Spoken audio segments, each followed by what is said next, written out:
Once again, I get a chance to welcome Becky or Rebecca Dorn to our podcast. Welcome, Becky. Thank you.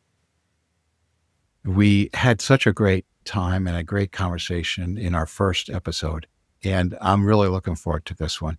The topic that I wanted to talk to you about in this one is that I know from talking to friends of mine that you are a very good at communicating with animals.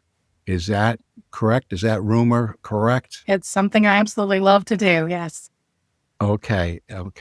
And, I have to laugh at myself because if 2 years ago someone said, in April of 2025, you're going to be talking to an animal communicator, I would have just said, you're loony.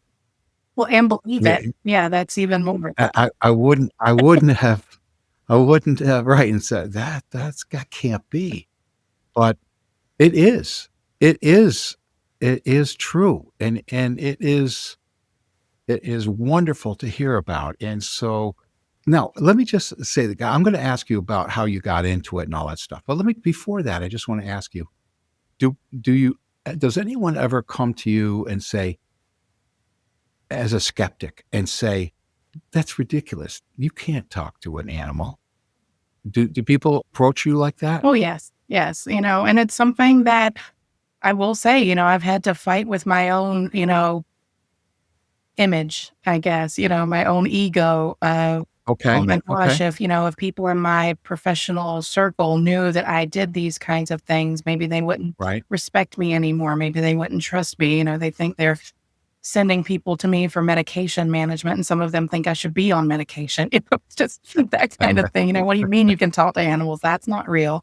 So yeah, I've had to fight with it myself, to be open about this and to say, you know what, this is who I am, and where people are with their beliefs, that's Right. where they are. And I try to accept them and meet them where they are. And if they come to me and say, yeah, I just don't buy it, I'll ask them, do you want me to talk to you about it? Or do you want to stay in that Right. belief for now? And Right. either way is okay. No judgment. But if you'd like to know more and for me to tell you more about my experience, I'm happy to do that. But yeah, a lot of the people, if they're going to come to me and ask me about it, typically they're already Right. wondering.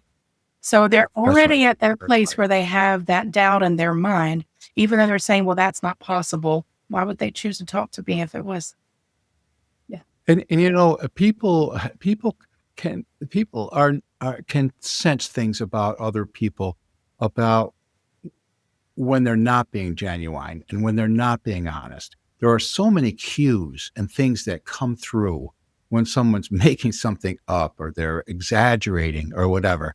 And sometimes I'll that does frustrate me when people do that. But and then I'll just say, you know what? There's some reason why they have to do that for their own self. But you're not like that. I have talked to you for quite a while here, and you are one of the most genuine and honest and straightforward people that I've ever met. And I think that part of being a psychiatric mental health nurse practitioner is that you have to cope with a lot of sensitive communications, right? I mean, you can't just say whatever you want. You've got to think about what you're saying and say it in the right way, right? Very much so. And Yeah. thank you for what you said. I think that is probably Yeah. the best, most sincere compliment because, being authentic, Yes. as a person, I think is one of the best things that we can do for ourselves and the people around us. And it's something that I think on a whole that all of us struggle with from time to time. So it's always good to see that seen and honored. And that means so Yes. thank you. But yes, for Well, I mean years it. I would have to say things in a certain way because people were coming to me not realizing that I was intuitive. And, Yes. I would kind of have to say things in a certain way where maybe because I Yeah. knew that it was just so important for me to get this across to them, Right. but I would have to say it in a certain way where it wouldn't freak them out. And they would go, Yes. well, how do you know Yes. that? Yes. So yeah, Yes. even in Yeah. that sense, but even in just like the regular everyday things, you're right. I have to be very careful about how I say things because I want things to be for their best and highest good, and for it to Right. be in a way that Right. they can accept it and hear it, Right. not something that throws up their defenses and shuts off their ears. Right. That's a very good way to say that. Let's say that again. That throws up their defenses and shuts down their ears. Yes. Is that what you said? Yes. Yeah. And because that's so easy to do when you're hearing about something that you have never heard of before. You don't understand. How could that be? And I thought it was important to talk about that kind of thought process before we started talking about this today, because it's so important, because we're going to get into a reality situation that is so important for so many people. People love their pets. They have contact. So many people have contact with animals on a very regular basis. And if they realize that they could communicate with their pets directly, it would be wonderful for them. Now, at some point in time in your life, I think that you started to do some communication with animals, and I think it was fairly early in life. Is that right? Yes. I guess the one that stands out in my mind the most is I was maybe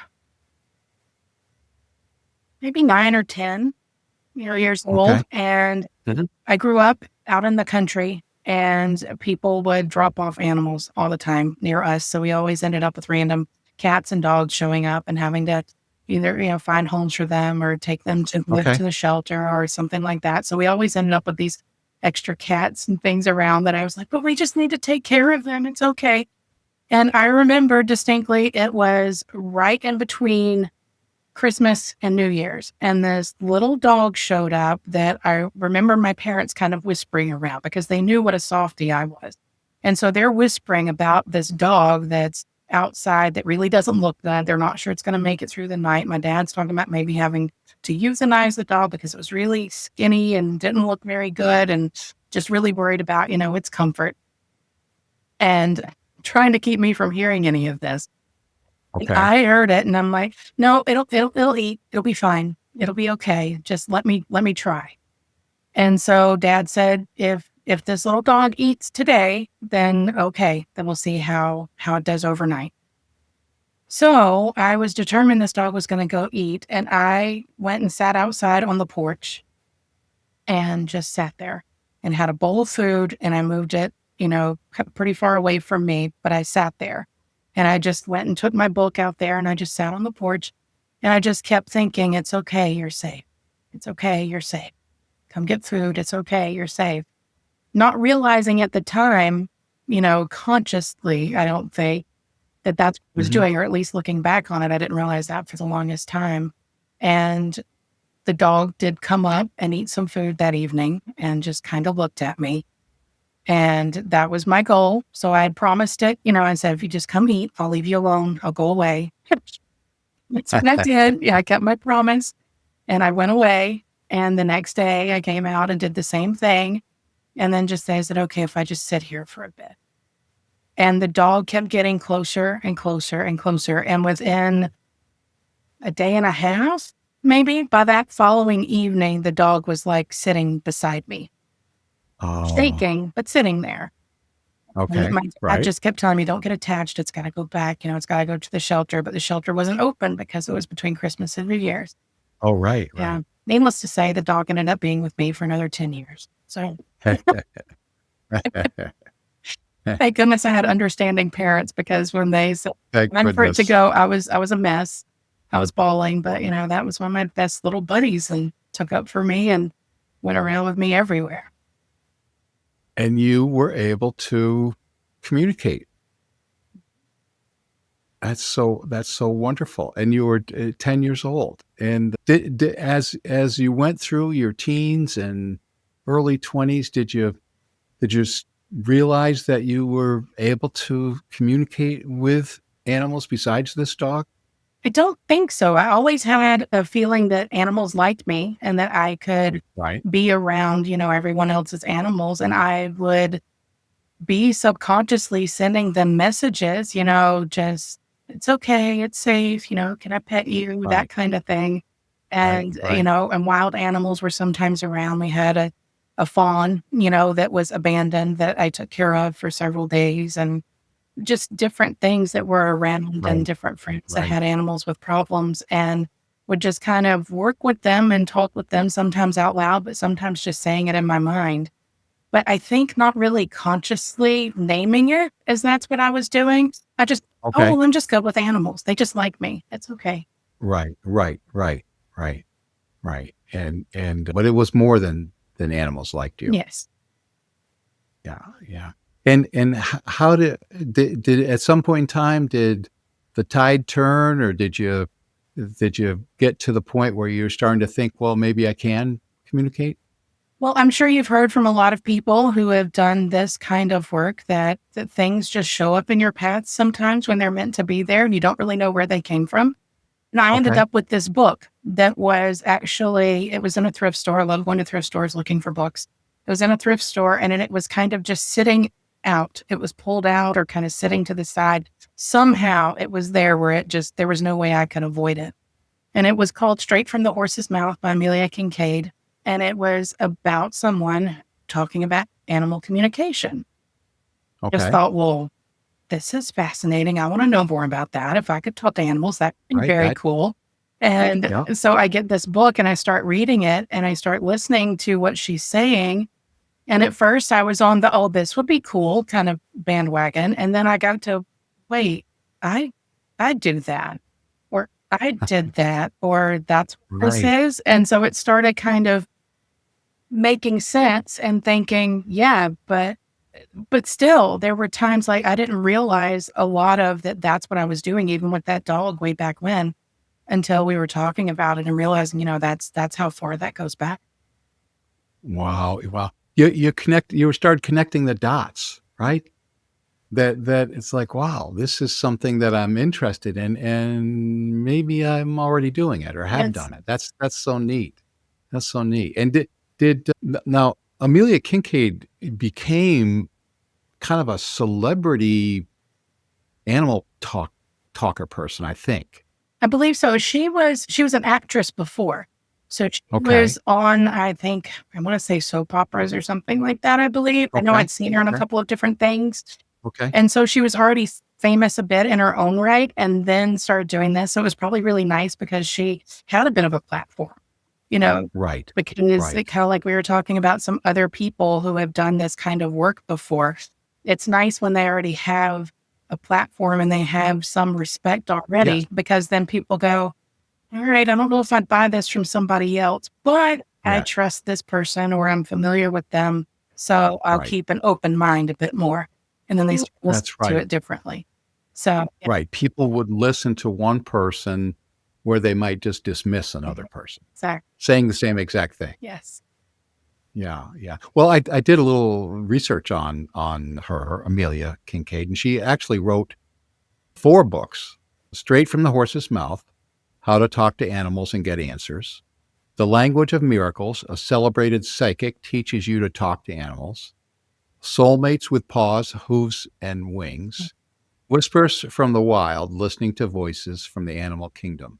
And I guess she used to I listened to a little bit of a podcast or an interview with her, and she said that she would go take people on safaris, and the animals were all wanted to go where she was, I bet. because they wanted to shoot the breeze. Well, what's happening, and tell her about things. And it's like, it's just so fun to listen to when you're not filled with doubt about it. Mhm. When you're able to revel in the joy of a person communicating with this giraffe that comes walking up, and she could communicate with it, and I mean, it's so fascinating because what does this giraffe have to say? I mean, it's like you're meeting some animal that you never thought about could communicate, and they live in a totally different environment than you. And so, I mean, it just was very interesting to hear that interview. But I mean, I can see where her book would really kind of spark you going forward of I can do this, you know. And so, what did you do from there? how'd you do it? I just started actually working on trying to communicate myself with my animals and just putting it out there, just trying to see how I could manage it and following Okay. some of her things. And then I started taking some classes. Our mutual friend, John Ray, she teaches Okay. animal communication. So I took a class from her. Okay. And I think it's all very similar, and I think it all comes down Okay. to the same core concepts, which I absolutely love when we hear different people basically teaching the same ways, just in slightly different language, so that somewhere someone is going to say it in such a way that it speaks to you, right? Where you get it, it clicks. And I think it was really interesting. And one of the things that came across to me from all of it that I believe and that I talk with people about if they want to learn to communicate with their own animals or with someone else is it has to come from the heart, because that's where our Mhm. animal friends are in their heart all the time. They're always coming from a Okay. heart-centered space. So when we come from that heart-centered space, then we can hear them and we can speak to them and they understand this. Well, I felt a wave of emotion come over me when you said that about from the heart, talking with a being in your talking from your own heart and communicating that. That's such a beautiful thing because what a beautiful way to be able to communicate with an animal. I mean, they're not worried about how your lawn looks Yeah, or a shirt you're yeah. wearing or anything. That they don't care about that. And how nice, and so you little by little, were you getting messages back from your animals? Yes, I think I can still remember one of the funniest ones I ever got, and it was pretty early on because I wanted to do something that was not too intense, and just kind of putting feelers out there to see if one of my cats wanted to Right. talk with me. And he was very excited to talk with me and to let me know what he was thinking. And Oh, so, what's your favorite snack? And I already had, in my mind. And again, this is when that doubt comes in. Like, well, of course, I know yes. my cat. I Yeah. know, his favorites, and I know how he's going to be. But I was actually surprised a little bit because, well, I don't have just one. He loves he loved the cheese, like the cheese slices in the plastic wrap. If he ever heard you open Yes. the refrigerator and get one of those things out and it rattled, he'd come running in and meow. So that one was obvious, and he'd sit down and look up at me. But one of the other ones I didn't realize he liked so much is, I have a love affair with Cheetos, and I would drink one on A occasion. lot of us do. A lot of us do. Exactly, and think to go get it, and it would go missing. I never realized he was stealing them and licking all of the cheese dust off of the outside of it. So he told me Oh that was my one of god. his favorites. So I was like, "Okay, well, I'll go get you one." I went and got him one and handed it to him, and he sat there with it in his paws and just licked it. Oh, wow. Yeah, so that was a really fun one, and it Mhm. was something that was nice to be able to just have him share with me something that brought him joy, that made me so happy. Oh my gosh. Now, it made me think of this is that recently people have been talking about the telepathy tapes Yes. in which human people that are nonverbal with autism, especially children, are able to communicate telepathically with their loved ones. Mhm. And that it's real, it's happening. Yeah, and it's just as the same way as your cat is nonverbal as Mhm. well. Exactly. It's the same thing. You're telepathically communicating with another sentient being, and they're communicating with you. I love Cheetos, Yes. and you must have gotten a hearty laugh out of that one. I did. Like what? It was great. And I think the same thing about them, because if you think about, people who are children who are on the spectrum and who are nonverbal, they also come from such a heart-centered space. So, Right, when we're listening right. Oh, to them. that's such a good point. That's right. They are not caught up in the world of competition, and they just living. And oh, I think that's so neat. I want to talk more about some examples, perhaps, of communications you've had and problems you've helped solve with clients that have asked you to solve a problem or talk to their pet and find out what's going on. Are you willing to share any? I mean, I don't know if Absolutely. there's confidentiality, or can you talk about that a little bit? Sure. Give us some Yes. examples. I don't have a Great. problem with sharing as long as I don't share names. I think it will be just fine. But Yeah. though, Right. though I Right. have a few that Right. most of my clients were probably like, yeah, just tell whatever. It's fine. Yeah. We all love They're just pets so thrilled that much. you were able. They're just thrilled you were able to talk to their pet and get things solved. Yes. So one recently that I am super happy about is some friends of mine had two kittens. They were pretty young, and one of them unexpectedly got very sick and passed away. And the other Hmm. one was very sad. And they wanted to get another kitten to bring in to help with him and to help them as well, because of course they missed that Right. too. And so they adopted another kitten, and then they started having issues because the new kitten was very antagonistic towards the one that was already there and had Hmm. been she was a little female, the other one's a male, so that'll help us differentiate without names. And Okay. Right. so she was very much not just not really accepting of him being around. And he was used to being able to snuggle with his other little buddy that he'd had. And anytime he would Okay. come near her, she was just like, no, no, just get away from me. And, swat at him or something. And he would get this hurt look on his face, like, what do you mean? And be so distraught by Yeah. it. And of course, my Right. friends, the owners were super distraught because they said, we were hoping this would help, but now we're afraid that we made the wrong decision because this may not be what's best for them. And we just want to do what's best for them. And so they asked me if I would be willing to try to communicate with them.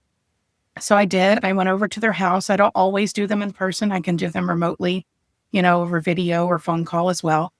But I went to their house and met with them and both of the kitties. And what's really interesting is if you ask, a lot of times the animals you're communicating with, they will give you a history of what has happened to them, why they're, Okay. what's going on. And it's funny because it's so similar to what I do with people, right? We talk Okay. about their childhoods and their upbringing and what's kind of gotten them to where they're interacting with other people or in relationships in this way. So that's also what Right. I'm trying to figure out with these particular pets or animals, what's going on with them. Yes. So she was able to tell me and show me because they mostly communicate in pictures and imaging. Okay. So most of the time that's Okay. what I get, or just like a knowing. And so she was able to show me that she hadn't had a lot of human interaction before, not a lot of affection from humans. So she Okay. was really enjoying the affection she was getting from her new human. Okay. But because she didn't have that before and she was kind of bullied by the other cats that were around in the home where she was before, and she saw Okay. that they were getting a lot of attention and she wasn't, she thought that attention and love had a limit. So if Okay. Oh, they I got see. it, then she didn't get it. So she Right. thought that if this other cat who's now in her house, if he was getting love from her new owners, then Yeah. she wasn't going to get it. So she would be very territorial about them and want all their attention, Hmm. thinking that it was limited. And also because she'd been bullied by the other ones, she was really worried about him getting close because when the other cats got close to her, it was not a pleasant thing. So, Okay. So she brought all this baggage mhm, with her right, into this new home. mhm, yes. So not only she did feel very safe there, her new owners had done a wonderful job of making sure that she knew that she was now in a safe place where she was loved and she was cared for. She knew that. She got that part. That wasn't Okay. in question. But the fact that they have limitless hearts, they have so much love to Yes. give. And it's so obvious to the ones of us who know them and who know that that's possible. There would never be a limit to that. And they have plenty of love for both of the kitties. She just didn't understand that because she never experienced it before. So I explained to her, no, they have plenty of love to give you. And I sent her a Okay. mental image of them petting each cat. They have two hands, one on each cat, just completely loving them. And I told them sometimes to make sure that maybe one of them sits with one cat, one sits with the other, and then they swap, or that they're sitting with them Yes. together and touching them. So I usually give my clients some tips and things to use Uh-huh. to try to help along with that. And then as far as, her relationship with the other cat in the house, I just reinforced he doesn't want to hurt you. And he's actually really hurting right now because he lost his friend. He's Mhm. very Agreed. sad and he wants to be close to you, but he doesn't know how. And another thing that I learned from one of my cats that I didn't realize that he told me is that they all need a job. They need a purpose. Okay. And so I told her, I said, I'm going to give you a job. And your job is I want you to try to help ease his pain some. Try to be with him some when you can. If you can't be really close, maybe just go sit beside him and just, sort of ease into it. And I tried to send her an Okay. image of snuggling up next to him. And she's like, to get this no. And I said, well, it doesn't have to be really close. Maybe even just putting your back to his back, just Right. being nearby, just something. She's like, okay, maybe, and I could see her just kind of starting to get there. I said, but even just being in the same space and not striking out would be a good step in the right direction. And then I talked with the other cat and explained to him, she's been through a lot. She didn't have your upbringing. She didn't have this loving home for a while. And your job is to help her be able to settle in and understand what good play is like and affection, from you as well as from the humans, and to be able to help with that. And you can really help her heal. And yeah, my friend said they noticed a change, a shift as soon as, we were done talking, that there was already a shift and a change. And before I even left, they both got on a piece of furniture and were right next to each other, not touching, but a lot closer than they had been without it creating animosity. And they were, I want to just interrupt you in that I am so impressed with the what I would call sophistication of the communication between you and the two different animals, because it was a give and take there. They you're saying try to do A, and the cat's like can't do it. Well, how about B? Yeah.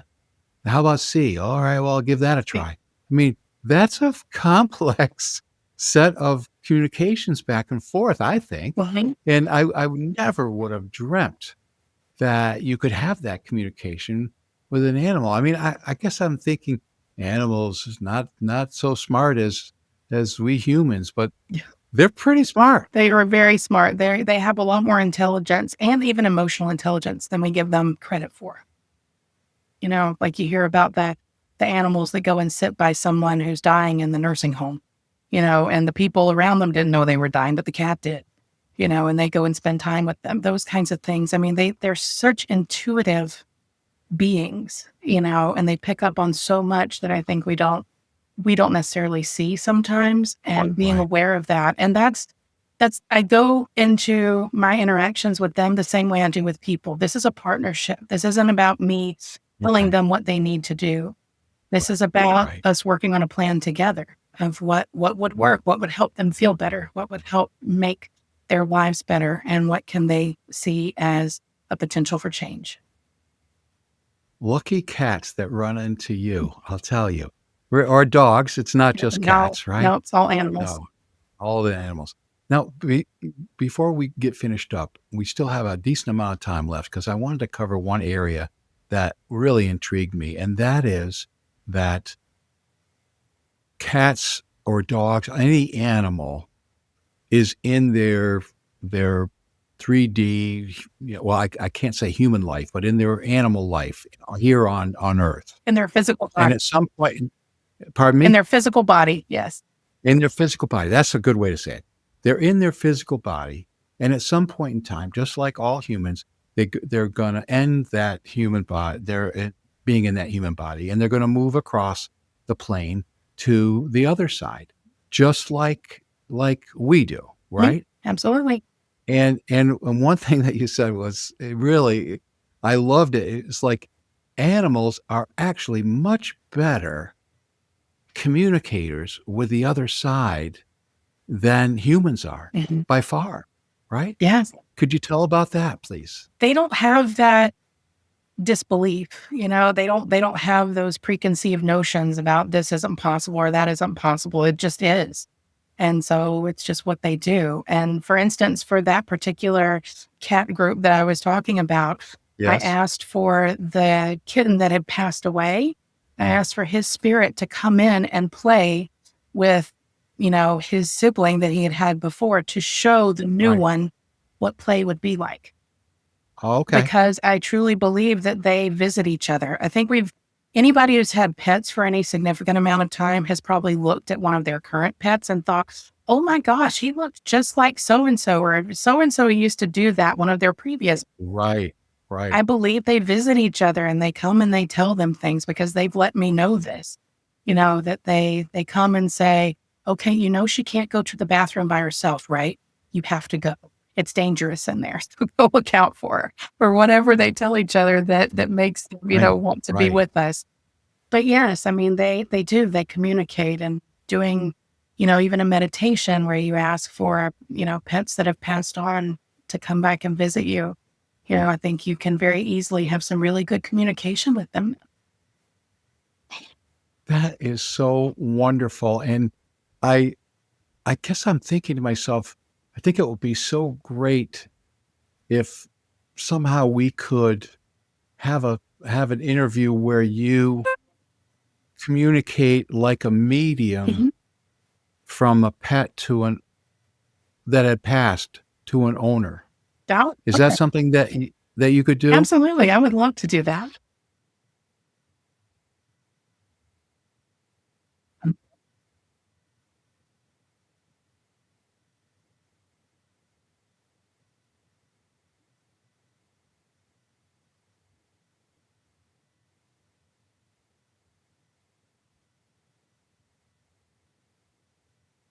Wow. This one.